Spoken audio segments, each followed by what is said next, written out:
Chiesa non esiste il fai da te,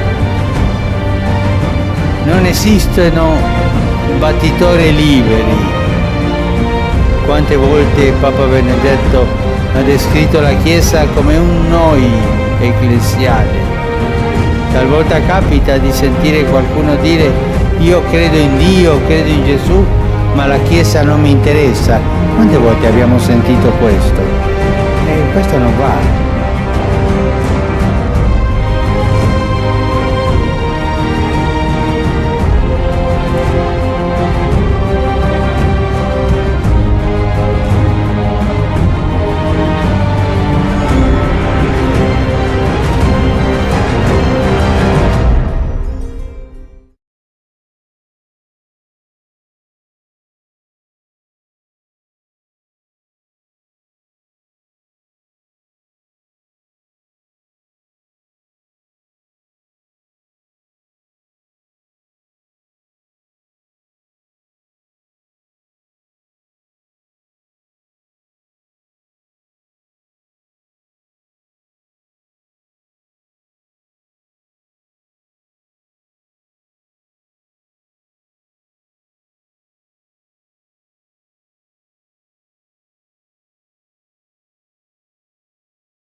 What is the truth behind this? Remote viewers will say this is the best we got, and often remote viewers have been extremely accurate when we've been able to do reality checks on something physical that has been remote viewed. Mm-hmm. But this, I'm going to just read and then we can talk about it a little bit more. Quote, this is a battle between opposing forces. It is being fought in an interdimensional reality that at times can intersect with our three-dimensional reality. That's the only way we can explain hearing the sound and feeling a shock wave, but really never seeing anything.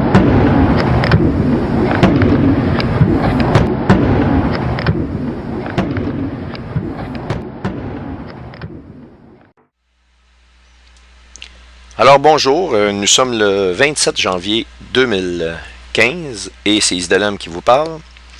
Alors voici l'introduction pour ma nouvelle série vidéo dans le cadre de la série Alerte Rouge, deuxième partie. Alors je vais juste faire une note à savoir que s'il y a eu beaucoup de délais entre justement cette dernière série vidéo là de Alerte Rouge, la première partie, à celle-ci, il y a eu un délai d'environ 6 mois. Eh bien, bon, il y a eu plusieurs raisons à ça. C'est que, premièrement, ce ministère-là n'est pas un ministère de nouvelles journalières. Et je salue ceux des frères et des sœurs qui travaillent au niveau de la nouvelle journalière parce que c'est quand même c'est très demandant. Il faut être assidu à tous les jours. Il y a des choses extraordinaires qui se passent et incroyables. Surtout, tout s'accélère et on ne sait même plus de quelles nouvelles on va parler tellement il y en a. Au moment où je vous parle, la guerre semble commencer entre le Hezbollah et Israël et je suis convaincu qu'il y a une guerre majeure qui va faire rage impliquant Israël cette année en 2015. Je crois que les guerres comme celle d'Isaïe 17 nous ne serons pas enlevés avant de l'avoir. Et ça va impliquer des événements nucléaires, des bombes nucléaires, plus particulièrement les bombes à neutrons. Et donc, c'est des choses qu'on va bientôt ne pas tarder à voir parce que l'année 2015 est avancée. Et donc, il y a plusieurs sites, si vous voulez, de nouvelles journalières. Il y en a des chrétiens, il y en a d'autres qui sont non chrétiens. Et bien, même dans les sites qui sont non chrétiens, il y a beaucoup d'informations intéressantes à aller voir, que vous soyez chrétien ou non, pour aller chercher l'information. Et si vous avez si vous portez un petit peu attention aux Écritures, et vous écoutez aussi des sites eschatologues comme le mien, eh bien, vous allez vous rendre compte que les prophéties bibliques sont vivantes actuellement, un fait que vous ne pouvez pas nier. Alors, je vous encourage à continuer à suivre, si vous n'êtes pas chrétien, des sites qui sont soit de tous les types, mais aussi de suivre qu'est-ce qui se dit et qu'est-ce qui se fait au niveau de l'eschatologie. L'eschatologie qui est l'étude des derniers jours à la lumière des prophéties bibliques. Donc, j'en profite pour vous dire que ce ministère a été rendu possible par la grâce de Dieu pendant toutes ces années-là. Je suis né de nouveau en septembre 2008, une année de Shemitah. Puis je pense que le temps de ce ministère-là arrive à sa fin. Et c'est une bonne nouvelle puisque ça veut dire qu'on se rapproche du temps de l'enlèvement et du temps de l'entrée dans les tribulations. Je sais que ce sont des choses tristes, mais pour nous les chrétiens, c'est une bonne nouvelle parce que ça nous rapproche du temps de la rencontre avec le Seigneur. Maintenant, il est évident que de toute façon, les choses qui sont très tristes doivent arriver parce qu'elles sont prophétisées, elles sont écrites. Et donc, même si on ne veut pas que ces choses-là arrivent, c'est comme aller contre le plan de Dieu parce que le plan de Dieu nous dit très clairement, la parole nous dit très clairement que les choses des temps de la fin vont se produire. Alors, je dois faire une mention là-dessus que ce ministère-là va bien au-delà de l'ego personnel, du « je pense que ceci » ou « je pense que cela ». Il a été le fruit de démonstrations basées sur des faits solides, palpables et vérifiables. Évidemment, certaines hypothèses ont été émises par le temps et se sont avérées fausses dans le temps ou non exactes. Mais n'empêche que les choses avancent et c'est très difficile des fois d'arriver de donner certaines dates ou certains délais des événements. On peut donner notre idée et les gens aiment qu'on donne, je pense que par exemple je donne mon impression, mon idée sur tel ou tel sujet, ce que je n'hésite pas à faire. Bien que vous devez toujours regarder les signes et ce qui est important c'est de voir qu'on est très très très avancé. Imaginez-vous, en 2013, je faisais une série vidéo dans laquelle je montrais Obama sur le dos d'un âne se présenter 3 jours avant la Pâque juive en Israël. Quel scandale! Il fut acclamé comme un héros et comme un sauveur et on lui a même lu, et c'est Shimon Peres qui l'avait fait, des versets relatifs et exclusifs au Seigneur Jésus lui-même. Et la Bible nous parle que l'Éternel va imposer un roi à son peuple en Israël. Et lui imposer, ça veut dire que ça ne sera pas nécessairement un très grand séducteur qui va arriver, va séduire par la ruse les Juifs. Et lorsque les Juifs vont signer une entente avec lui, eh bien, ils vont se rendre compte que cet homme-là n'était pas celui qu'ils pensaient être. Tout au contraire, la Bible regorge de versets qui nous dit que dans la fin des temps, étant donné qu'ils ont refusé le Seigneur, eh bien, ils vont se faire imposer un roi très cruel. Et si on regarde le profil d'Obama, actuellement, il est en train de réussir ça. Et je crois que les Nations Unies l'attendent à bras ouverts. Ça, c'est quelque chose que je vais essayer de vous montrer durant cette série-là. Ils l'attendent à bras ouverts comme président des Nations Unies. Et c'est quelque chose de vraiment... C'est quasiment impensable de voir ces choses-là se réaliser et pourtant elles se réalisent. Donc, ce ministère-là a mis en priorité ce que la parole de Dieu dit avant les pensées personnelles. Mais évidemment, étant donné que je suis un être humain, je fais des réflexions sur des choses. Et évidemment, je peux me tromper sur certaines hypothèses, certaines choses, puisque je ne suis qu'un être humain. Mais on essaie d'être le plus précis possible, de se baser sur des faits et de vraiment réfléchir avant de parler de certains sujets. Et on essaie aussi de les comparer à ce que l'actualité nous dit, et à la lumière de l'actualité, eh bien, on va faire nos hypothèses. Et donc, on appelle ce genre d'études, des prophéties bibliques de la fin des temps, l'eschatologie, comme je l'ai déjà mentionné. Et c'est pour ça que il m'a été mis à cœur, dès le départ, lors de mon ministère, en 2008-2009, de joindre Plein Feu sur l'heure juste. J'avais vu à ce moment-là, on m'avait invité à une conférence de Pierre Gilbert et j'avais été voir c'est qui ce fameux Pierre Gilbert-là, que je ne connaissais pas. Et je me suis mis à rentrer sur Internet, Pierre Gilbert, j'ai vu de ses conférences et je me suis dit, bon, je vais écouter qu'est-ce que c'est. J'avais vraiment le goût de comprendre qu'est-ce qui se passe dans le monde, mais je voulais savoir à qui j'avais affaire. Est-ce une autre personne qui parle de ci et de ça, puis que ça ne m'intéresserait pas? Je voulais savoir avant d'accepter l'invitation, finalement, à qui j'avais affaire. Et je me suis jamais douté que, en cliquant sur le premier vidéo YouTube disponible de Pierre Gilbert à l'époque, que je resterais rivé devant mon écran d'ordinateur. Je peux vous dire une chose, je suis resté rivé devant elle. Et c'était à tel point que je pense que j'avais des rendez-vous, je les ai manqués. Et j'ai été estomaqué de voir la connaissance de cet homme-là, et tout me parlait. J'ai dit, mais c'est exactement ce qu'on vit, ça explique enfin les choses.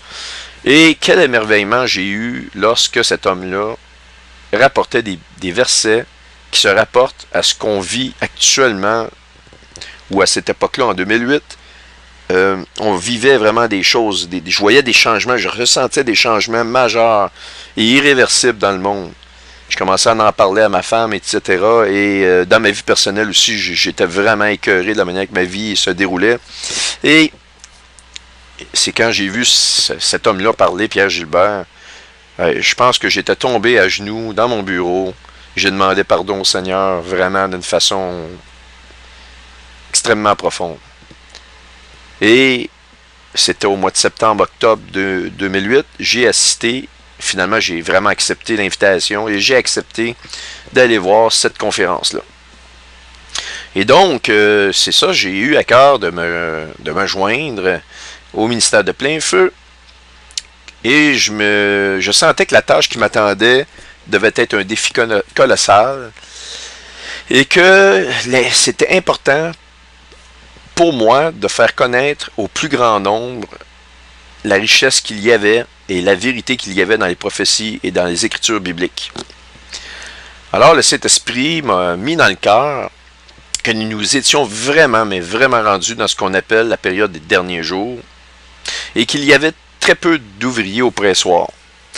Et j'avais vu, lorsque j'avais vu la conférence de Pierre Gilbert sur Internet, j'ai vu un homme qui se dévouait corps et âme pour essayer de se débattre dans un monde dans lequel on se moque de ces choses-là, on ne croit plus dans les prophéties.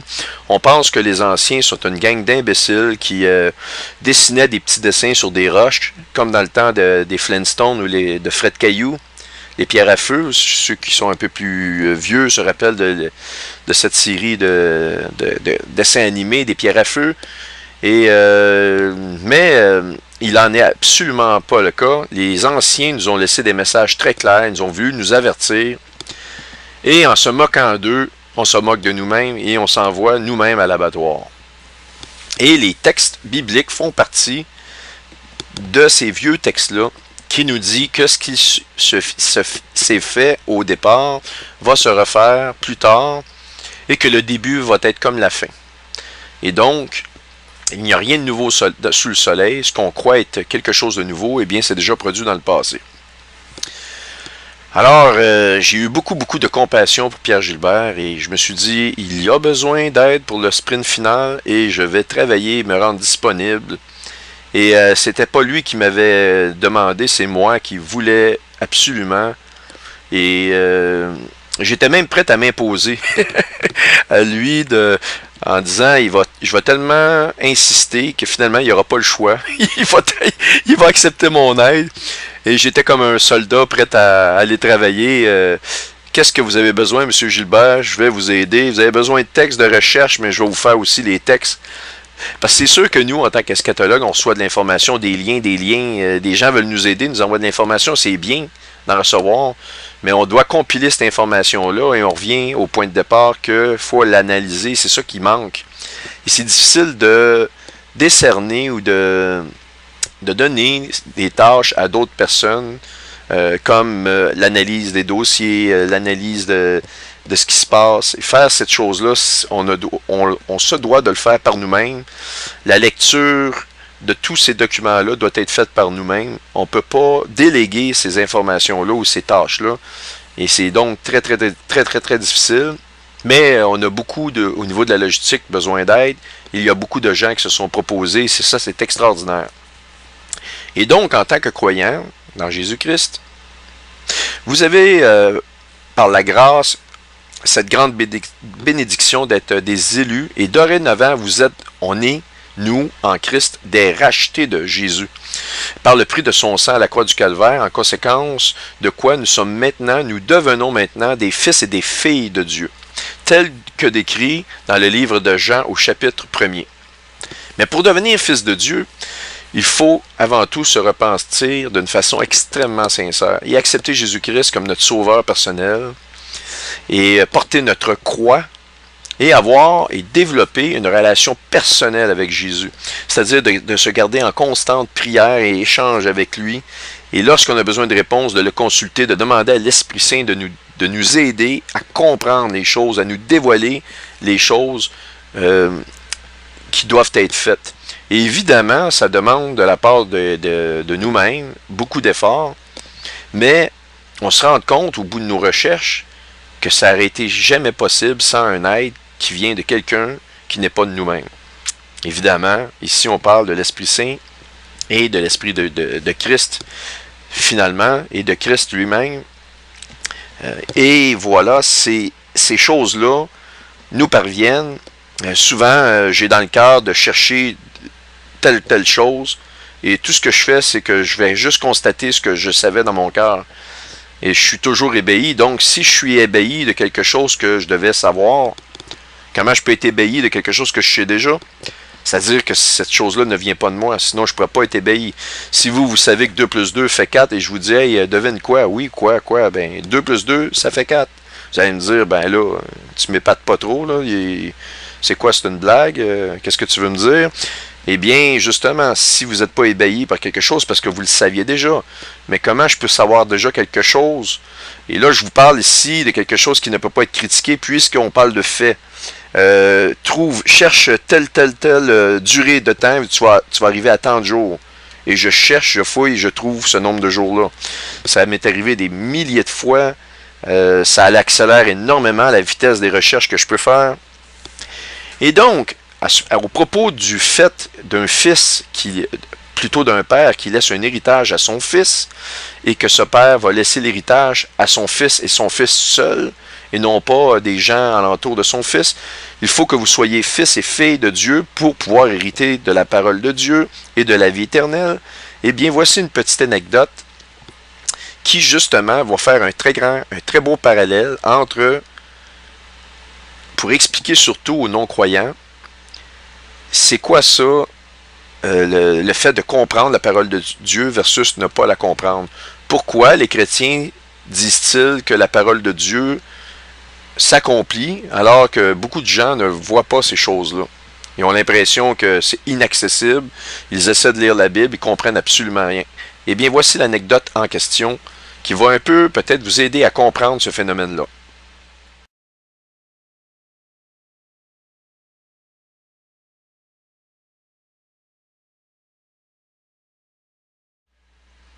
Alors donc, voici l'anecdote du père laissant l'héritage à son fils.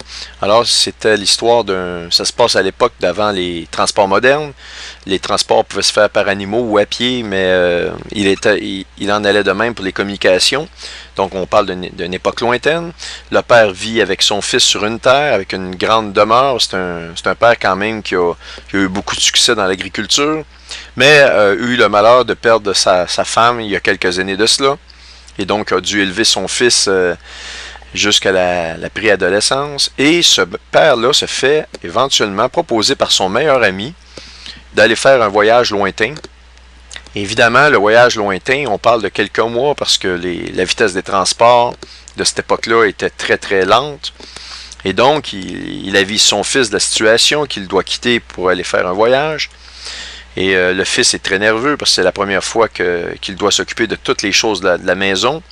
Mais son père lui dit, j'ai confiance en toi. Et je sais que quand je vais revenir, tout va être en ordre. Et je te confie toute la maison, nos biens familiaux et la terre. Et fais en sorte que quand je vais revenir, ben, tout soit en ordre. Et le fils accepte. Évidemment, il n'a pas le choix. Le père part avec son meilleur ami. Et durant le voyage, il arrive un accident. Et un accident mortel pour le père. Le père ne va pas s'en sortir et il est sur son lit de mort. Et il fait appeler son meilleur ami. Il dit à son meilleur ami, écoute, j'ai un trésor que j'ai enfoui en quelque part, qui est d'une richesse immense. Mon fils ne le sait pas. Écoute, j'aimerais que tu lui donnes cette lettre-là et lui remets à ce moment-là une lettre scellée avec de la cire. C'était le moyen qui était pris à l'époque. Et puis il lui dit à l'intérieur, il y a l'emplacement du fameux trésor pour que mon fils puisse en jouir parce qu'il va se retrouver maintenant seul, sans frère, ni sœur, et ni mère, ni père. Donc tu es mon meilleur ami, je te confie cette tâche-là. Et il rend son dernier souffle. Alors le meilleur ami est très peiné de la situation, rebrousse chemin, se dirige vers la maison du fils. Mais il y a pour plusieurs jours, voire plusieurs semaines, du chemin du retour. Évidemment, pendant le chemin, l'intrigue et la convoitise le prend et puis il se dit, ben, s'il y a beaucoup d'argent, moi j'ai un petit peu de misère dans la vie, ça ferait pas mal à personne que j'en prenne un peu. Et c'est plus fort que lui, il décide d'ouvrir la lettre de telle manière que ça ne paraisse pas. Et là, il commence à lire le document. Et là, ce qu'il lit, ça n'a aucun bon sens. C'est comme une vraie farce. Il ne comprend absolument rien de ce qui est écrit. Ça parle de choses, d'anecdotes, de tout ça mélangé. Il dit, mais pour moi, mon meilleur ami, il était en train d'halluciner. Peut-être qu'il était en train de mourir. Il avait des visions. Il délirait peut-être. Mais il ne prend pas de chance. Puis il décide de consulter un de ses amis qui est le meilleur avocat, pour savoir si lui, avec sa sagesse, pourrait deviner qu'est-ce qui est écrit là-dedans, dans cette lettre-là. Il l'amène à son ami avocat. L'avocat dit, il dit, tu t'es fait rouler. Il dit, ton ami, il était vraiment, il délirait, ça n'a aucun sens, je comprends rien. Ça n'a absolument aucun sens. Et fait que là, le meilleur ami, il se dit, bon, parfait. Il décide d'aller voir un autre de ses amis qui est un autre grand sage scientifique. Il dit, peut-être que lui va pouvoir décoder qu'est-ce qui est écrit là-dedans. Peut-être qu'il va pouvoir voir le message. C'est important, puis à ce moment-là, j'aurai accès au trésor. Il consulte l'autre, qui est un grand sage scientifique. Même réponse. Écoute, c'est une vraie farce. Ton ami devait avoir perdu tout esprit avant de mourir, ce qui a écrit n'a aucun sens. Donc, le meilleur ami se dit en lui-même, probablement que c'est ça finalement. Il recèle la lettre pour que ça ne paraisse pas et va voir le fils. Et il remet la lettre au fils. Il dit, écoute, ton père a tenu à ce que je t'amène ça. C'est un héritage qui t'est laissé. C'est sa dernière volonté, c'est dans la lettre. Évidemment, le fils est très très peiné d'apprendre la nouvelle de son père et ouvre la lettre. Et en l'ouvrant la lettre, il commence à lire et tombe à genoux, il se met à pleurer. Et finalement, pour terminer l'anecdote, c'est que le fils avait des souvenirs vraiment très intimes avec le père. Des choses qui dataient depuis qu'il était tout petit, qu'ils avaient vécues. Et il comprenait absolument ce qui était écrit dans la lettre et savait exactement où était le trésor. Alors, la parole de Dieu dans la Bible, c'est exactement la même chose.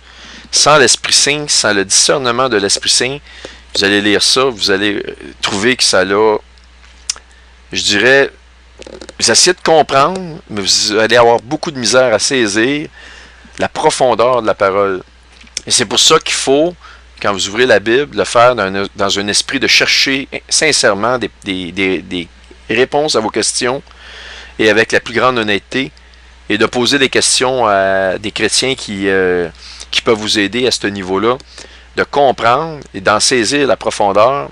Et vous allez voir que finalement, à un certain point, toutes les pièces du puzzle vont se mettre au bon endroit et que l'image, qui semblait être complètement disparate, finalement va prendre forme dans votre esprit et la parole fait un tout.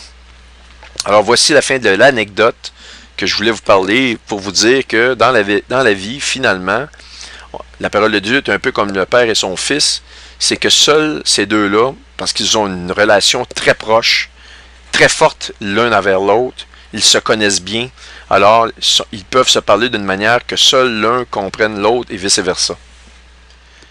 Maintenant, pour continuer et conclure l'introduction, parlons un peu plus en détail de ce qui vous attend tout au long de cette série vidéo qui se fera dans le cadre de la série Alerte Rouge, partie 2. Nous parlerons entre autres choses d'une prophétie du livre de Daniel très récemment découverte qui nous amène à conclure ou à espérer sur le moment très possible.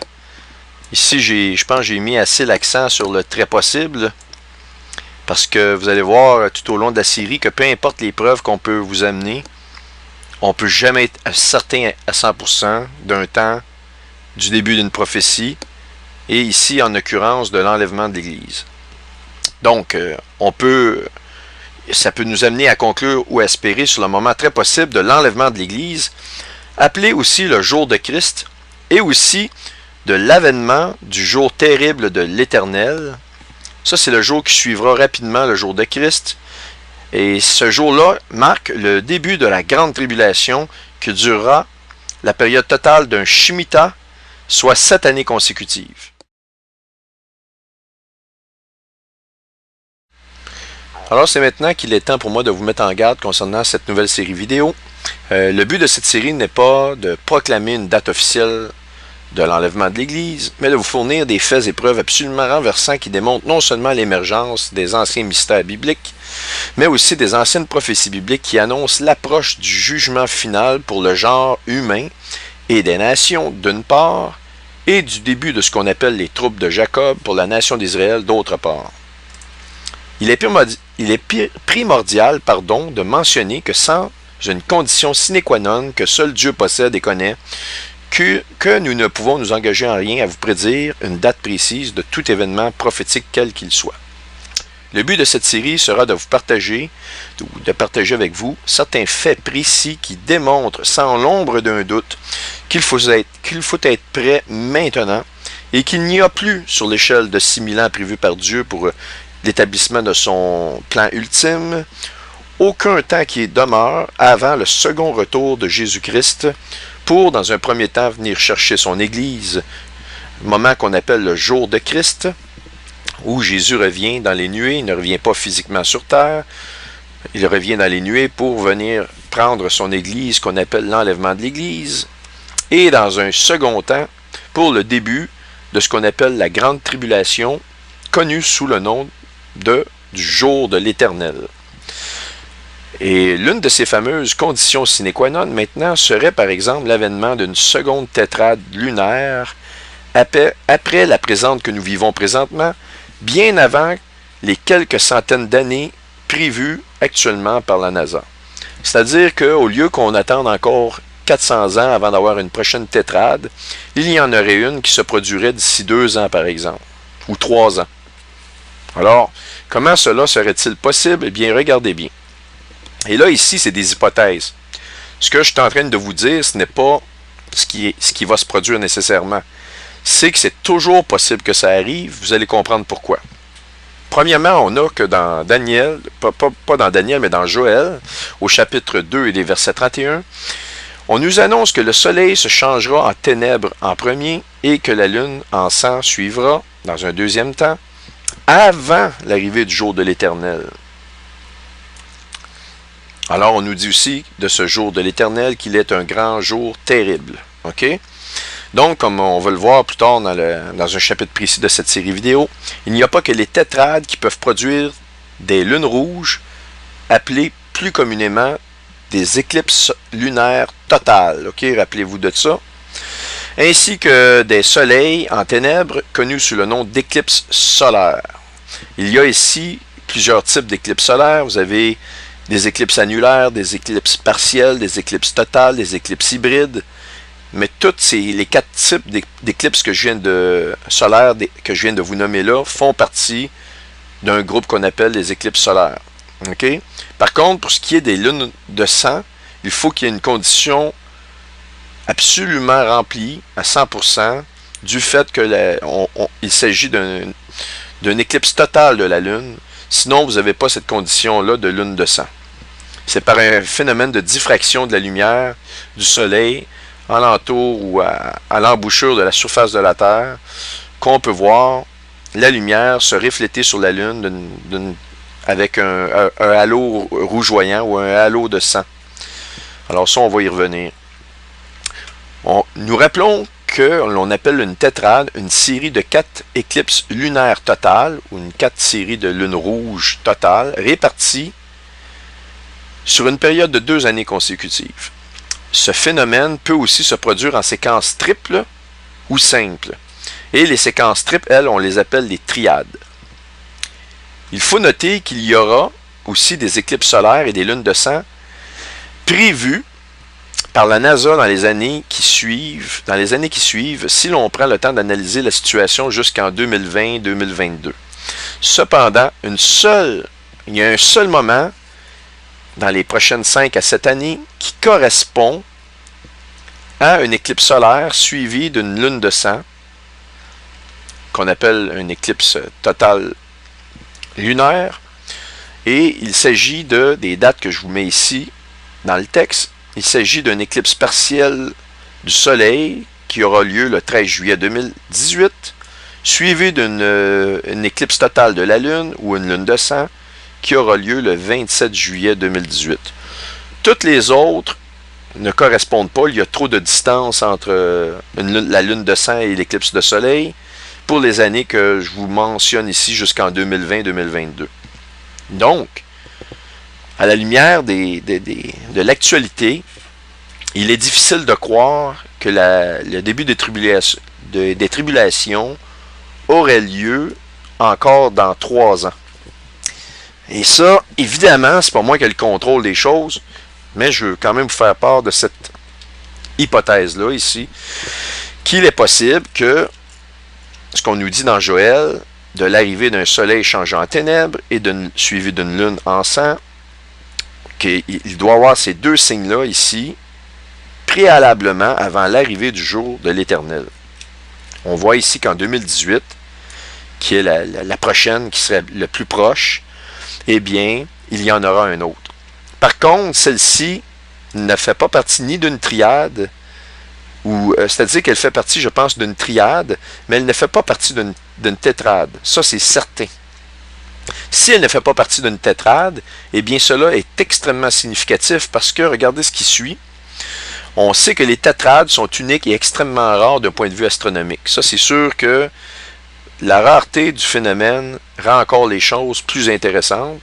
Et on sait aussi qu'historiquement, que chacun des événements des tétrades du passé ont coïncidé avec des changements majeurs, uniques et historiques pour la race humaine et particulièrement pour Israël.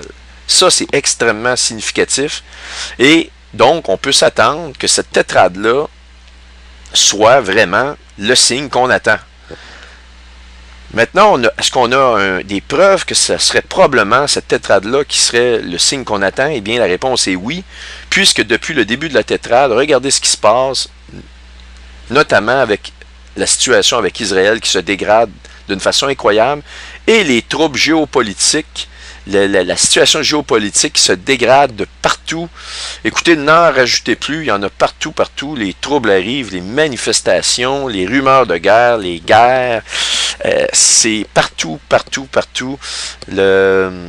Écoutez, vraiment, on regarde aussi du côté des prophéties, des mouvements prophétiques qui se passent dans les pays. Récemment, le Yémen, je peux vous dire qu'il y a des prophéties qui entourent le Yémen dans la parole de Dieu.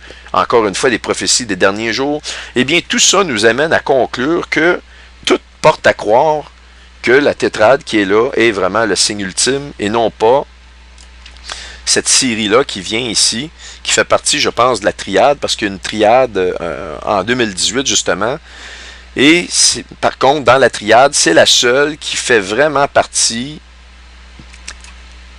d'un soleil noirci suivi d'une lune rouge à quelques jours ou à très proche, séparés par peu de temps entre les deux. Toutes les autres qui font partie de la triade, il y a une bonne distance de jours et de mois, de semaines entre les événements. Et donc, à ce moment-là, si c'est la triade qui devient le signe par excellence, eh bien, on se demande pourquoi dans l'histoire, les tétrades ont été vraiment les signes majeurs annonçant pour Israël les troubles et les changements. On peut parler pour Israël, on peut parler de la guerre des 6 jours, on peut parler lorsqu'Israël est devenu une nation en un jour en 48-49 et la guerre d'indépendance, et on peut parler de l'événement de l'Inquisition espagnole qui a forcé les Juifs à être extradés de l'Espagne, qui a été suivi et marqué par une lune rouge, etc., etc. Donc, pour vous nommer que ces exemples-là. Et donc, actuellement, les événements géopolitiques nous montrent qu'on ne se trompe pas, que la tétrade, c'est vraiment... Il semblerait que ce soit vraiment le signe qu'on nous parle dans Joël. Et non seulement ça, mais comme je vous dis, depuis l'avènement de cette tétrade-là, les changements sont marquants. Voici maintenant l'une des conditions sine qua non possibles pouvant venir brouiller les cartes de tout ce que je vous expliquais en haut. Question. Je vais vous le faire sous forme de question parce que je trouve ça plus intéressant pour votre compréhension de cette façon-là. Alors, la première question.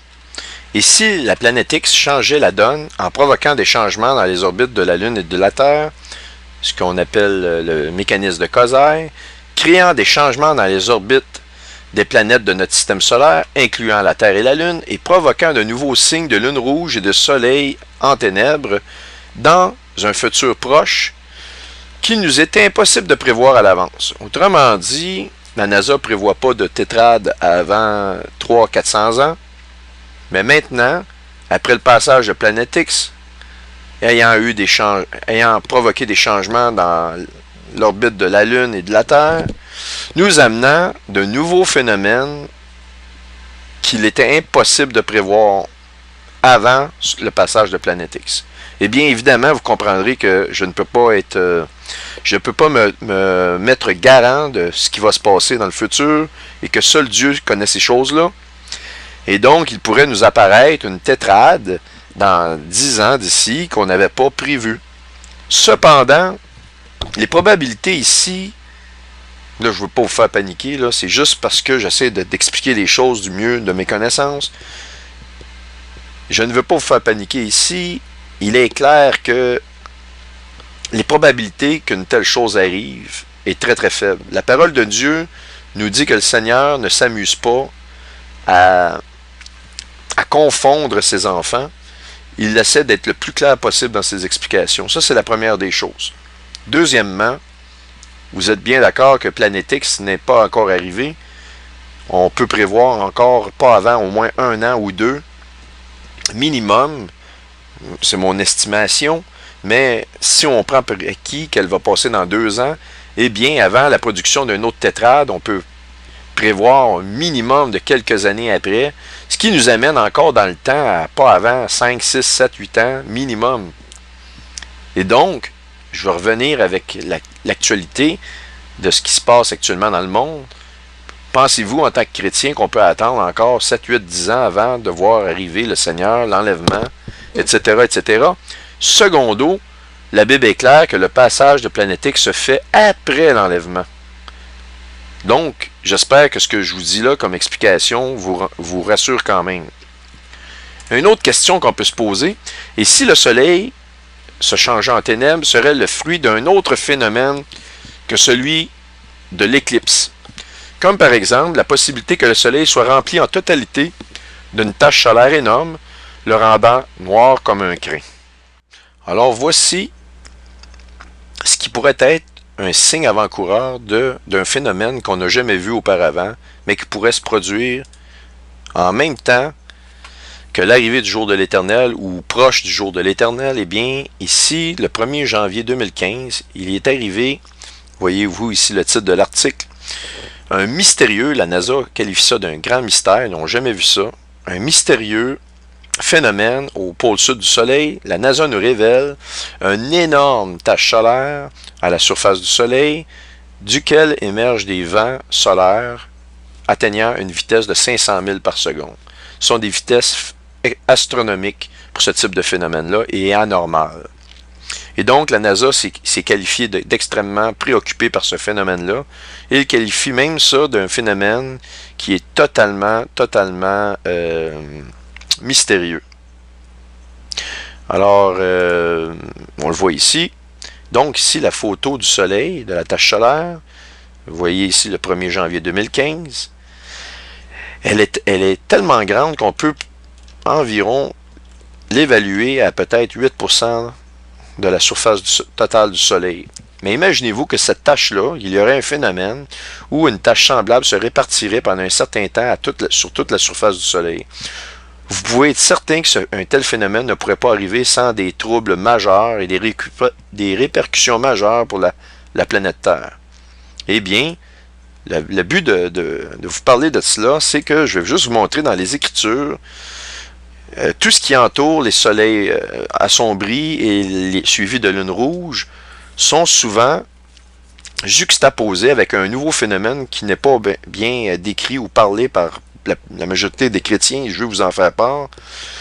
Et tout ça pour vous dire qu'il se peut que non seulement on ait la fameuse éclipse solaire suivie de la lune rouge, les deux étant prévus à deux fêtes juives très importantes, la fête des trompettes le 13 septembre 2015, suivie de la fête de Sukkot qui est la fête des tabernacles le 28 septembre 2015.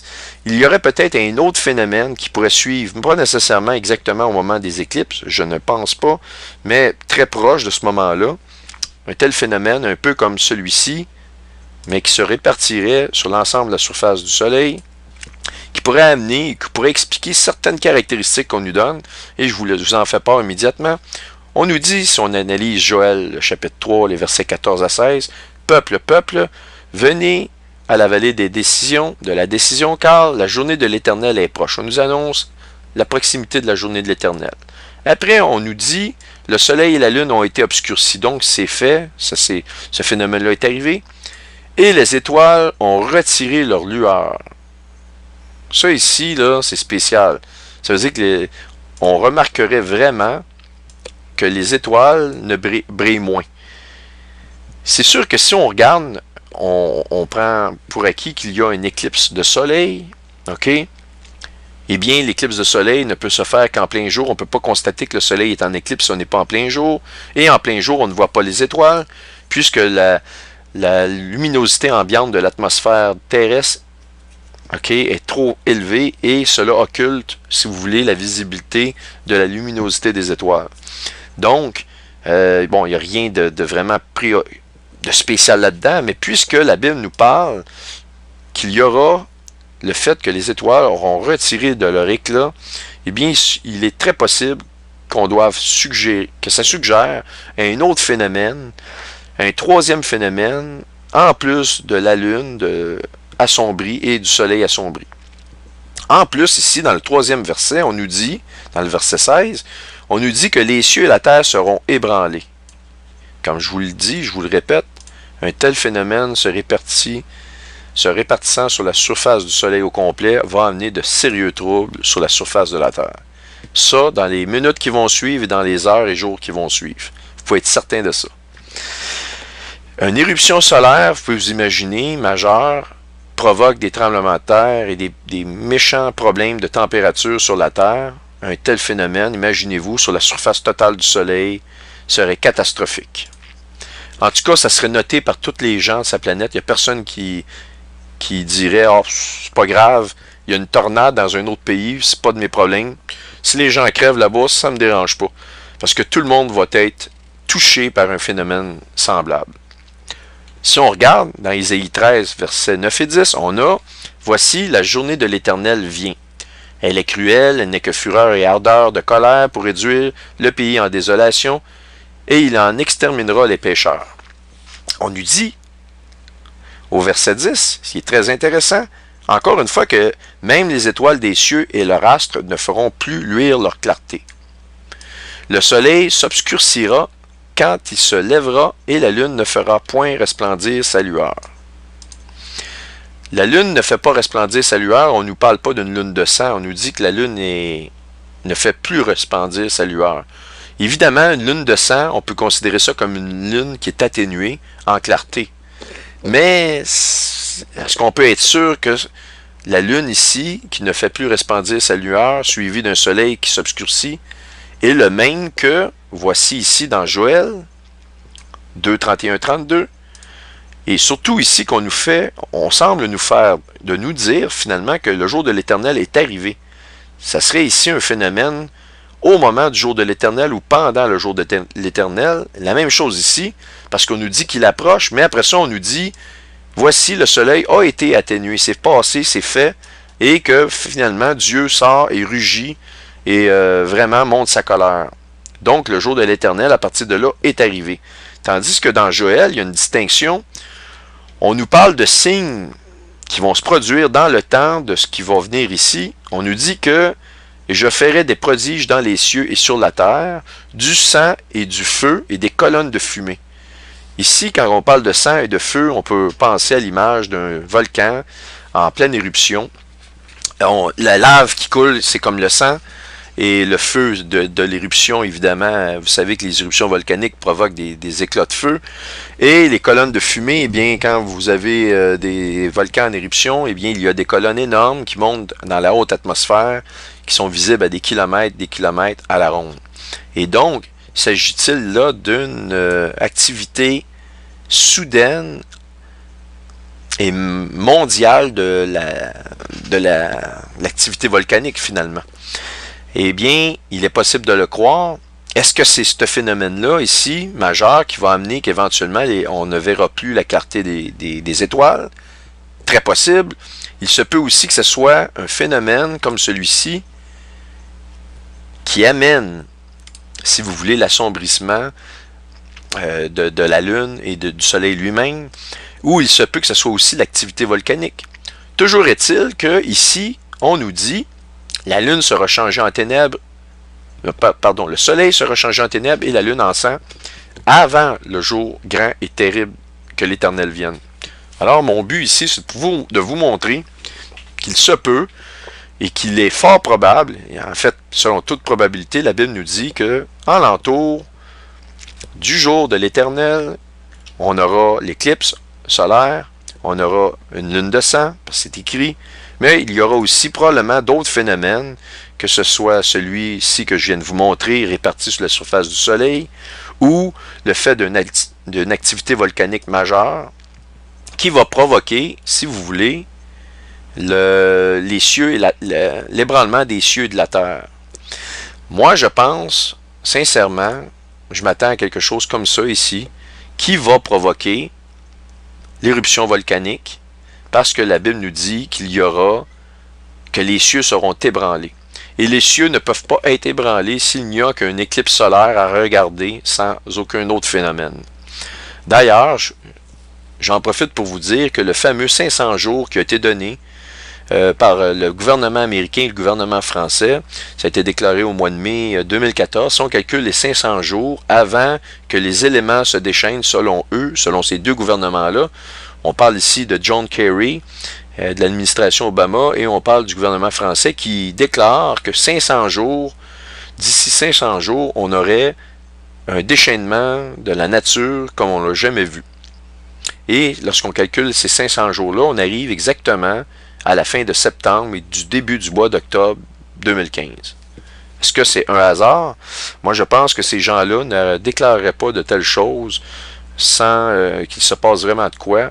Ça correspond justement à la fête de Sukkot de cette année. C'est ça qui est extraordinaire. Alors ici, c'était juste, comme je vous dis, pour vous démontrer que on peut s'attendre à certains phénomènes supplémentaires que seulement une éclipse lunaire une éclipse solaire, suivie d'une éclipse totale de lune ou une lune de sang.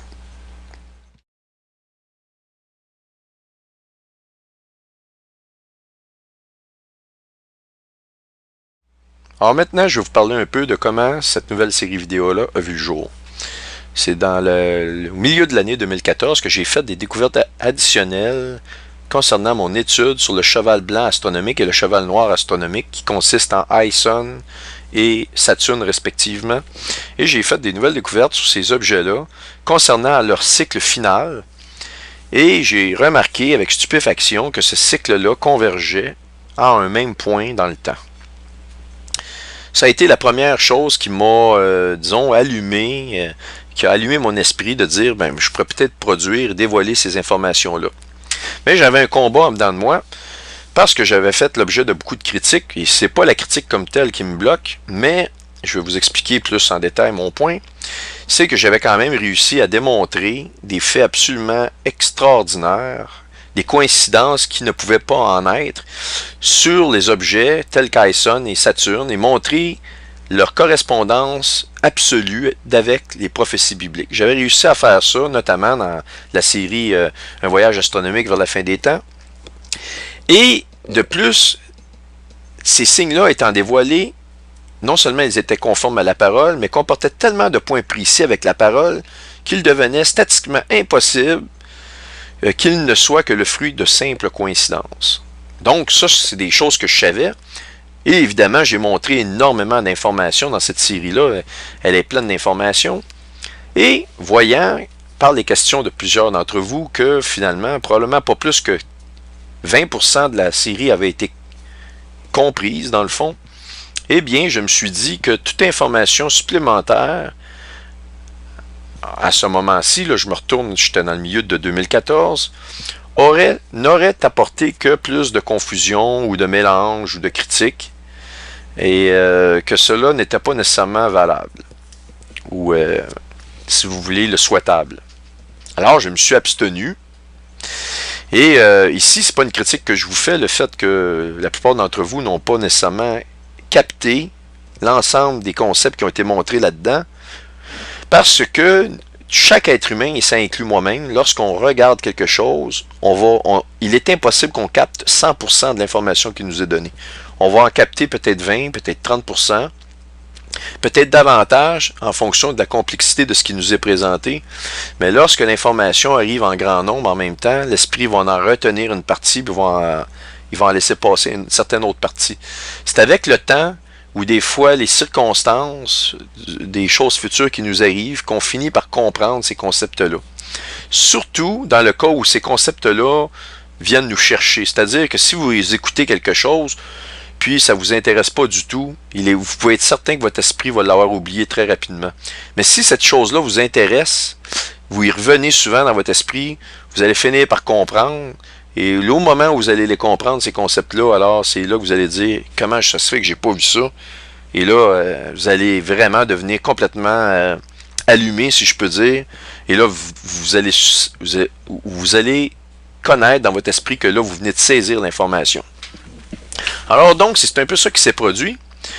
Et donc, j'ai longuement hésité à publier le fruit de mes recherches, pour les raisons que je viens de vous dire, car et aussi parce qu'il devient de plus en plus difficile d'opérer un ministère dans les temps qui courent, à cause de l'opposition, qu'elle soit spirituelle et matérielle. Et je peux vous dire que ces oppositions spirituelles et matérielles-là sont de plus en plus marquées en force et en fréquence. C'est donc juste plus tard, vers la fin de 2014, à la suite d'une série d'événements particuliers qui s'enchaînèrent les unes à la suite des autres, que j'ai décidé de foncer et de publier non seulement mes découvertes, mais celles de d'autres frères et eschatologues dans la foi. Le tout débuta lors d'une rencontre à Montréal avec le représentant de Plein Feu sur l'Or Juste en Europe, notre frère bien-aimé Arthur Alamand. Arthur me parla avec son franc-parler habituel d'un livre écrit par un certain Claude Inierski, dans lequel on retrouvait 7 preuves irréfutables concernant la date de l'enlèvement de l'Église. Pourquoi 7 preuves et non pas 10, par exemple, me suis-je demandé? Eh bien, vous verrez plus tard qu'il ne semble pas y avoir aucun hasard quant à la sortie précise du chiffre 7 entourant cette histoire relative au mois de septembre 2015. Comme je ne suis pas une personne sceptique de nature, et parce que j'aime étudier toutes choses avant de me prononcer, parce que c'est dans ma nature, j'ai donc immédiatement dit à Arthur que ce livre m'intéressait au plus haut point et que je le lirais attentivement. Arthur m'avait bien expliqué que ce livre était différent des autres ouvrages qu'on pouvait trouver sur le sujet. Le fait d'accepter les nouveaux éléments eschatologiques, surtout lorsqu'il s'agit de prophéties qui sont toujours à venir ou en devenir et empreintes de certains mystères, m'a permis, en tant que très jeune chrétien né de nouveau en septembre 2008, d'évaluer d'anciennes doctrines bibliques et de les approfondir davantage dans leur véritable signification. Je trouve que c'est important de ne pas se dire, ben voici, je la connais, cette doctrine-là, j'ai une grande connaissance, puis, regarde, ça m'intéresse pas ce que tu as à dire là-dessus, parce que, bon, voici, je la connais déjà, puis c'est ça que ça veut dire. Évidemment, ici, je peux vous donner des exemples de prophéties qui sont sujets à vérification actuellement. On parle ici de la fameuse prophétie sur Gog et Magog dans Ézéchiel 38-39 et de la prophétie qui entoure la reconstruction du troisième temple. Plus en détail, il a toujours été admis par la grande majorité des eschatologues que le pays de Gog et de Magog correspondait à la Russie. Mais est-ce que c'est vraiment le cas? Eh bien, certaines études plus récentes tendent à prouver que l'identité de Magog se porterait bientôt, ou plutôt, pas bientôt, mais plutôt vers le pays de la Turquie. Aussi, la majorité des chrétiens attendent la reconstruction du troisième temple comme prioritairement à l'enlèvement de l'Église et au début de la grande tribulation. Est-ce que c'est vraiment le cas? Est-ce que Gog est vraiment la Turquie? Est-ce que le temple doit vraiment se reconstruire avant les grandes tribulations? Et donc, ici, le but n'est pas de vous donner des réponses aux questions énumérées plus haut, mais en tout cas pas dans ce présent chapitre et pas nécessairement à la lumière de cette présente série vidéo, mais plutôt de vous montrer qu'il est bon parfois de réévaluer certaines doctrines apparemment immuables lorsque le temps est opportun. Maintenant, ici, il faut toutefois faire attention à ne pas confondre la réévaluation de doctrines pour lesquelles de nouveaux éléments de preuve ont été apportés pendant des années et des années, et dont la réévaluation de celles-ci ont déjà été accomplies à maintes et maintes reprises, avec pour résultat que chaque objection ou nouvel élément apporté ont été démontrés comme étant le fruit de mauvaise compréhension et d'erreurs. Je parle ici particulièrement de la doctrine entourant l'enlèvement de l'Église. Comme vous le savez, il y a ce qu'on appelle des pré-tribulationnistes, des post-tribulationnistes ou des mid-tribulationnistes. Alors, certains chrétiens croient que l'enlèvement doit avoir lieu avant la grande tribulation, certains pensent qu'elle va avoir lieu au milieu, et certains autres pensent que l'enlèvement va avoir lieu à la fin de la grande tribulation. Et donc, selon moi, ce débat-là, il est clos parce que chacune des objections que j'ai vues, qui m'ont été démontrées, il y a des réponses très très très claires et qui sont sans ambiguïté à l'effet que l'enlèvement est avant les tribulations. Et il y a aussi, il ne faut pas confondre que s'il fallait à toutes les fois qu'on nous envoie de l'information sur tous les sujets qu'on nous propose, ben vous n'auriez jamais vu aucune série vidéo sortir de ce ministère-là, puis il n'y aurait aucun ministère qui existerait, puisque les dirigeants de ces ministères-là seraient occupés à lire toutes les informations envoyées. Ils seraient 24 heures sur 24 à lire les informations qu'on leur envoie. Donc, il faut aussi être capable de choisir les sujets dans lesquels on se spécialise, parce qu'il y en a trop. On serait incapable de le faire. Donc, certains éléments que vous m'avez envoyés, des fois, vous n'avez pas de réponse parce que tout simplement, ça n'allait pas nécessairement avec mon champ de travail ou que le temps n'était pas opportun pour moi de le faire. C'est pas parce que je voulais pas le faire ou je voulais vous ignorer, c'est parce que ça a donné de même, parce que je ne suis qu'un être humain. Alors, il ne faut pas confondre ces éléments-là avec la réévaluation réelle d'une prophétie. Et si vous décidez de la faire, il faut la faire comme il faut. Et puis, c'est de ça que je vous parle, que j'ai toujours été intéressé de le faire parce que certaines doctrines, certaines prophéties qui sont présumées, comprises dans le passé, souvent se sont avérées complètement fausses. Et certaines autres se sont avérées vraies, mais plusieurs éléments, par l'étude et par la réouverture de l'évaluation de ces doctrines-là, nous ont apporté des nouveaux éléments absolument extraordinaires et vitaux pour la compréhension des choses actuelles ou des prophéties. Donc, pour en revenir à ma fameuse rencontre avec Arthur Alamand, chose promise, chose due, Je me suis donc mis à lire le tome 3 de Claude Inierski et je dois avouer que j'ai été extrêmement impressionné. Impressionné par la précision doctrinale, la clarté et la simplicité des explications fournies dans l'écriture de ces livres, et je dois dire que c'est digne de mention. Mais ce qui m'a le plus fasciné à la lumière de la lecture des 3 tomes est tout particulièrement l'explication d'une prophétie du livre de Daniel, à connaître la prophétie du chapitre 9 de Daniel au verset 25, que l'on retrouve dans le livre 3 de Claude Inierski, ainsi que la chronologie tenante et très honnête des découvertes faites par son auteur, Claude Inierski, tout au long de la production de ces 3 tomes. Ce que je peux vous dire, c'est que, ayant lu le tome 3 en premier et les 2 autres tomes par la suite, je me suis rendu compte qu'il fait des démonstrations dans son premier tome. Lui, il a écrit le tome 1 en premier, suivi du tome 2 en second lieu, et il a écrit dernièrement et en tout dernier lieu son tome 3. Donc, il les a écrits dans l'ordre chronologique numérique, tome 1, tome 2 et tome 3. Par contre, moi, je vous recommande de les lire à l'envers, c'est-à-dire de commencer par le tome 3, ensuite de lire le tome 2 et le tome 1 pour l'explication que je suis en train de vous donner. Voici un exemple précis de ce que je cherche à vous expliquer. C'est que lorsqu'on regarde dans son tome 1, Claude nous parle de la ligne de temps inspirée, c'est-à-dire de la ligne de temps sur l'échelle de 6000 ans, en fonction des dates données précises dans la Bible tout au long des livres bibliques. Et on peut reconstituer une ligne de temps, une échelle de temps sur 6000 ans approximativement. Et Claude l'a fait avec brio. Et il est arrivé à sa conclusion que la dernière année, finalement, qui correspond aux 6000 ans, c'est l'année 6022. Maintenant, 6022, eh bien, ça, il a fait cette découverte-là, il en a fait part dans son tome 1, dans son tome 2. Mais il s'est rendu compte, en découvrant ce qu'il a découvert plus tard, à la lumière qui l'a amené à écrire son tome 3, c'est-à-dire ces fameuses 7 preuves pour l'enlèvement de l'Église, dans laquelle il y avait une découverte extraordinaire concernant la prophétie de Daniel 9.25. Et il s'est rendu compte que cette prophétie-là qu'il avait découvert convergeait vers le même temps que sa découverte qu'il avait faite concernant la ligne de temps inspirée de 6000 ans, qui lui donnait une conclusion que la dernière année était l'année 6022. Et que donc, si on soustrayait 6022 moins 7 années, correspondant aux 7 années de tribulation, qu'on arrivait à la conclusion que 2015 était l'année du début des tribulations. Bref, je ne veux pas me perdre trop longtemps là-dedans, mais moi j'ai remarqué que ça c'était... L'auteur ne pouvait pas nous tricher sur ce fait-là.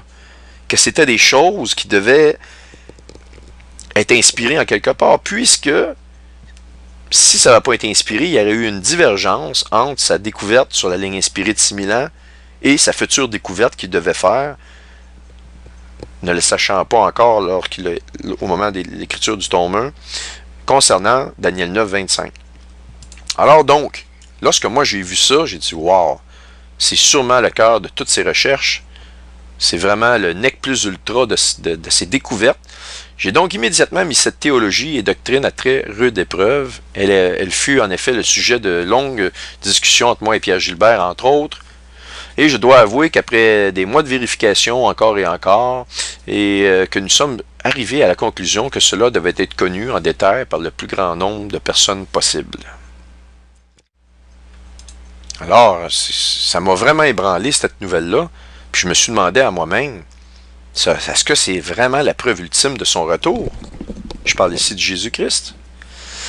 Mais la profondeur de cette découverte était autant incroyable était-elle, n'aurait jamais pu m'apporter un aussi profond sentiment d'urgence dans mon esprit sans la confirmation et la découverte d'un point de convergence commun à plusieurs autres mystères issus de l'ancienne alliance hébraïque, entre autres, et ainsi qu'à plusieurs autres prophéties bibliques et découvertes astronomiques relatifs au temps de la fin.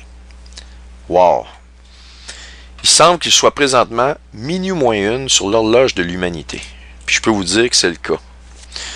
Le jour où je me suis dit, il me semble avoir déjà vu ce point de convergence-là, décrit par Claude,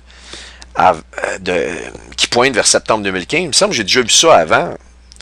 La journée que je me suis vraiment posé la question, que j'ai commencé à reviser mes notes personnelles de mes découvertes astronomiques que je vous ai parlé du milieu de 2014 concernant ISON, concernant Saturne, pour ne nommer que, parce qu'il y en a d'autres découvertes astronomiques, je vais vous les présenter dans cette série-là. Eh bien, c'est ça qui m'a amené à dire, maintenant, voici, Seigneur, je produis cette série vidéo-là, Alerte Rouge 2. Donc, comme je viens de dire, c'est en révisant mes notes. Puis j'avais déjà assez de preuves dans mes mains pour me décider, puis je m'étais décidé de toute façon de la faire. Et je décidais même d'écrire à Claude Inierski pour lui annoncer ces choses. Mais, comme si c'était pas assez, Dieu m'en rajoute. Alors effectivement, comme si j'en avais pas déjà assez, Dieu m'en rajoute. Comme la plupart d'entre vous le savez, il y a plusieurs signes uniques qui annoncent que quelque chose de très gros va bientôt se produire, qui va changer la face de ce monde à tout jamais. La plupart d'entre vous le sentez dans votre cœur. Je fais ici entre autres référence à la fameuse et à la présente tétrade de lune rouge. Le premier homme à avoir mentionné l'importance de ce signe est le chrétien Mark Biltz, qui remarqua l'avènement de ce signe dans un futur très proche. Mais Mark Biltz fut surtout la première personne à relier l'importance des tétrades à l'histoire du monde. Il démontra en effet qu'historiquement, qu'à chaque tétrade passée correspond des changements et événements majeurs, non seulement pour les nations et les peuples du monde entier, mais aussi particulièrement pour Israël et son peuple. Mais quelle ne fut pas ma surprise de découvrir que la présente tétrade de lune rouge convergeait aussi vers ce même point dans le temps, soit celui de septembre 2015. En effet, j'en étais à constater que les recherches de Claude dans un domaine plus théologique, ainsi que mes recherches et celles de Mark Biltz, qui sont davantage basées sur des signes célestes associés à la parole de Dieu, telles que décrites dans son livre intitulé Blood Moons Decoding the Imminent Heavenly Signs, ou Lune de sang décodant les signes célestes éminents. Que toutes ces recherches-là avaient toutes le même point de convergence, soit la période de septembre 2015. Maintenant, dans le but, j'imagine, de me rendre la tâche encore plus difficile, le Seigneur a voulu me montrer que l'astronomie et la théologie n'étaient pas les seuls facteurs ayant en commun ce point de convergence. Ouh là là, je me suis dit, non seulement les aspects prophétiques et théologiques convergeaient vers ce même point ou ce même espace-temps de septembre 2015, mais aussi tous les aspects des anciens mystères issus de l'ancienne alliance hébraïque. Vous m'avez bien entendu, donc là j'étais vraiment estomaqué, parce qu'il y a une différence entre les prophéties et les mystères. Le Shemitah n'est pas une prophétie, mais un mystère, une prescription qui date de plus de 3000 ans, okay, sur de la façon dont le peuple juif doit gérer leurs choses économiques et spirituelles en face de leur Dieu. Maintenant, si je continue, voici maintenant quelques exemples des anciens mystères que j'aurai la grande bénédiction de vous parler ultérieurement lors de cette série vidéo. Nous parlerons de la manifestation des mystères suivants. Le mystère des tours, le mystère de la manifestation du chiffre 7 et de sa relation avec le 7 magique de Christine Lagarde. Ça, je vous en ai parlé dans la première série et on va reprendre d'où on avait laissé pour vous montrer que j'ai absolument vu juste sur cette histoire-là, mais que j'ai de l'information complémentaire à cet effet-là qui est extraordinaire à vous présenter. Et je vais vous parler aussi du mystère des cycles annuels sabbatiques connus sous le nom de Shemitah. Le Shemitah n'est pas un terme biblique, mais je vais vous montrer les versets qui se rapportent à ce que les Juifs appellent le Shemitah. Maintenant, je vais vous parler aussi du mystère du Shemitah pour les États-Unis d'Amérique, pour les nations et pour Israël. Et je vous parlerai du mystère ou des mystères de 3 petits points. Ce sera pour moi une joie de vous les dévoiler, de vous dévoiler aussi ces anciens mystères hébraïques en surprise au temps opportun lors de cette série vidéo. Pour l'heure, sachez que chacun des mystères mentionnés plus haut, qui vous seront présentés lors du déroulement de cette série vidéo, ont tous en commun le même point de convergence dans le temps. Et oui, il s'agit, vous l'aurez bien deviné, de septembre 2015. Peut-on s'attendre de septembre 2015 l'avènement des prophéties tant entendues? Eh bien, tout porte à le croire, mais une chose est certaine, le temps qui nous sépare de septembre 2015 s'amenuise de jour en jour et nous le saurons très bientôt.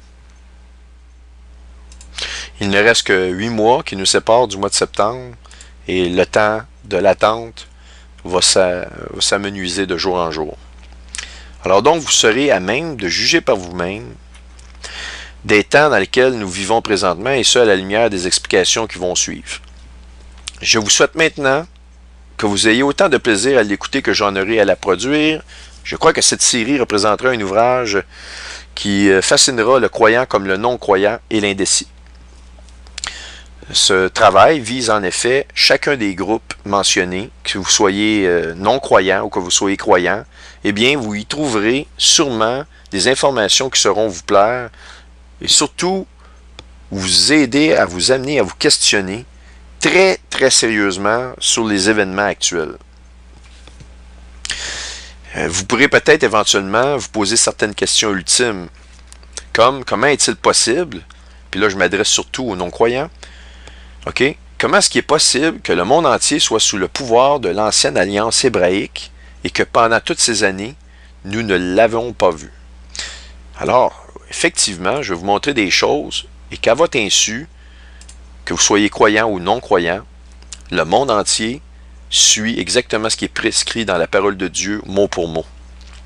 Ça, vous allez devoir, surtout les non-croyants, vous poser cette question-là. Ça va tout être un défi de vous répondre en vous disant « Non, non, la Bible, c'est rien, ça n'existe pas. » Parce que les faits sont qu'on vit selon l'ancienne prescription biblique actuellement. Vous allez devoir aussi vous poser d'autres questions comme celle-ci. Est-il possible que tout ceci ne soit qu'une grande machination préparée depuis des siècles par des gens malveillants, comme les Illuminati et les diverses sociétés secrètes qui foulent ce monde, dans le but d'établir leur empire final et machiavélique? Ou est-ce que la perfection dans la synchronisme des événements à travers les siècles derniers révèle plutôt la manifestation d'une puissance invisible, divine et surnaturelle qui dépasse l'entendement? Ici, je me réfère à Dieu. Une autre question que vous allez devoir vous poser: comment expliquer que le déroulement de chacun des facettes historiques de notre société moderne suive exactement ces fameuses prescriptions que je vous parle de l'ancienne alliance hébraïque, telles que prescrites mot pour mot dans la Sainte Bible? Alors, toutes ces questions-là, vous allez devoir vous les poser. Et si vous ne les posez pas, c'est parce que vous refusez de vous les poser. Mais si vous écoutez cette série-là, je pense que vous devriez, ou ce sont des questions qui vont vous venir à l'esprit, puis que vous devez absolument vous répondre parce que le temps est très très court. Le retour de Jésus est à la porte, puis je vous le dis, là, il ne reste plus grand temps pour que vous posiez ces questions-là, puis que vous preniez position face à ces questions-là. De toute manière, si vous décidez de ne pas vous répondre, de ne pas vous poser ces questions-là, pour ne pas devoir y répondre, c'est pareil comme si vous vous dites, en me cachant la tête dans le sol, je ne verrai pas le monstre qui est à côté de moi et donc le monstre n'existe pas. Je peux vous assurer que s'il y a bel et bien un monstre à côté de vous, c'est pas le fait que vous cachez la tête dans le sol pour ne pas le voir que le monstre cesse d'exister. Il risque de vous prendre et de vous manger encore plus facilement que si vous lui faites face. Et la parole de Dieu nous dit que si tu n'es pas avec moi, tu es contre moi. Ça, c'est très important. Fait que donc, si vous pensez que vous ne voulez pas participer à aucune prise de position, eh bien, le seul fait de ne pas prendre position à quelque chose est, en tant que tel, par définition, une position qui est prise de votre part. Donc, le fait d'ignorer ces choses-là, c'est une prise de position, que cela vous plaise ou non. Le croyant, lui, connaît déjà les réponses à ces questions et sera à même d'apprécier la grandeur de Dieu. Et donc, le non-croyant ou l'indécis, répondre à ces questions représentera tout un défi. Sans l'acceptation d'une puissance invisible et surnaturelle, ici comprendre que je parle de Dieu. Mais il n'y a pas de remise en question de soi-même dans ce qu'on croit savoir au plus profond de nous, sans l'avènement d'événements percutants qui nous forcent à le faire. et nous amenant à nous demander les grandes questions que je vous ai posées en haut, et la question suivante qui est « D'où venons-nous et où allons-nous? » D'où venons-nous et où allons-nous? Donc, que vous soyez croyant ou non, je vous invite donc à considérer les faits qui vous seront présentés, car le temps est court, sachez-le, et que la voie qui mène au salut est étroite. Cette voie porte un nom unique, saint, celui de Jésus-Christ, Fils de Dieu.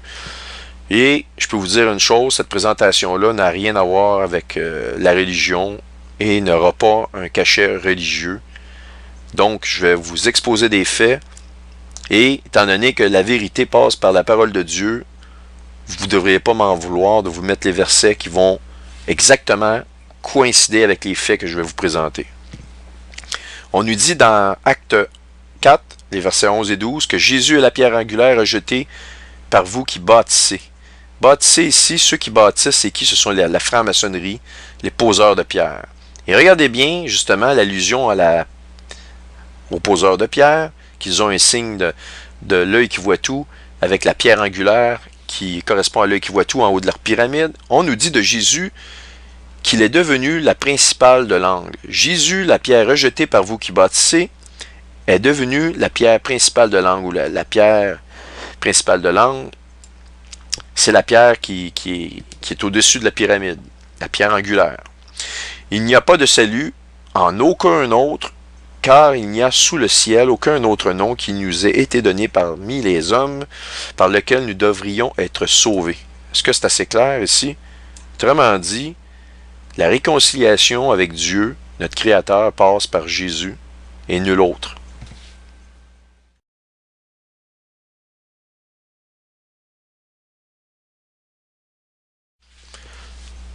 Alors, permettez-moi de vous donner le mot de la fin pour la conclusion. Je veux vous dire que la production de cette série vidéo n'aura été rendue possible que par des heures incalculables d'analyse et de lecture et par la manifestation surnaturelle d'événements déclencheurs dont les conclusions se portent tous vers le même point de convergence de septembre 2015. Je veux donc vous présenter toutes ces choses incroyables à travers cette nouvelle série vidéo qui viendra au fur et à mesure au cours des prochaines semaines, voire des prochains mois. C'est-à-dire que attendez-vous pas d'avoir 50 épisodes qui vont sortir la même journée, mais qu'à toutes les semaines, vous allez en avoir des nouvelles, et je vais essayer de les faire probablement sur une période de temps ne dépassant pas les 2 prochains mois. Donc, soyez aux aguets, ces choses-là vont sortir au fur et à mesure. Je vous invite donc personnellement à venir visiter les coins reculés de mon cœur, dans le confort de vos foyers, pour constater par vous-même des incroyables découvertes faites par moi, par Claude Inierski, Mark Biltz, Jonathan Cahn et bien d'autres encore. Invitez donc, pour visionner cette toute nouvelle série en rafale de la suite d'Alerte Rouge, vos proches et amis, vos frères et sœurs dans la chair et en Christ, et ceux et celles qui se posent des questions sur ce qui se passe dans le monde présentement et qui sont inquiets sur ce que leur réserve l'avenir. Je souhaite donc du fond du cœur que cette nouvelle série vidéo sera vous combler et vous réconforter dans l'espérance de l'heureux événement. Cette série sera probablement la dernière de cette envergure.